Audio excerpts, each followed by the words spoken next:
इमरान खान कुरैशी के जेको आहे सो ज़ोरी अगवा करे ही खड़ी वञनि था ऐं उन्हनि खे कोर्ट में पेश न कयो अथऊं।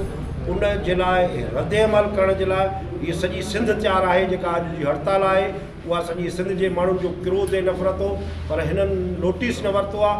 तंहिंजे करे असां 13 जून ते सईदाबाद टूल प्लाज़ा ते लखे माण्हू गॾिजी 24 कलाक जो धरणो हणंदासीं, ॾींहुं राति उते वेहंदासीं रोड ते ऐं इहा घुर कंदासीं त असांजे पार्टी चेयरमैन असांजे क़ाइद सुनान खान कुरैशीअ खे जेको आहे सो कोर्टुनि में पेश कयो। जेकॾहिं हुन ते को केस आहे, हुन ते का चार्जिस आहे, सुनान खान पाण चवंदो रहियो आहे प्रेस कॉन्फ्रेंस में त जॾहिं बि असांखे घुरायो असां कोर्टुनि में अचण जे लाइ तयारु आहियूं। असीं पुरमुन अदम तशदद जा क़ाइल जेको आहे सो फ़र्द आहियूं। असां नफ़रत अंगेज़ जेको आहे सो का बि जेको आहे सो अमल न कयो आहे।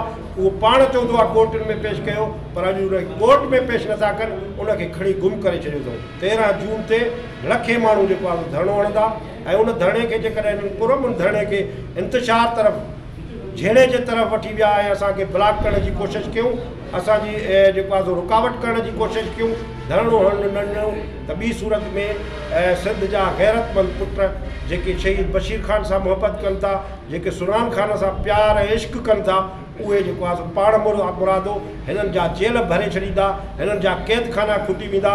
पर जीअं सिंध जा क़ौमी कारकुन हार पाए गुलनि जा खिलंदा ऐं मुल्कंदा ईंदा, उहा हिन मुल्क जे हुकुमराननि ते हिन पीपी सरकार जे मुंहं ते चमाट हूंदी त जीअं सिंध जो कारकुन चवंदो त मूंखे बि गिरफ़्तार कयो या मुंहिंजे अॻुवाण खे आज़ादु कयो, सुनान खान खे आज़ादु कयो।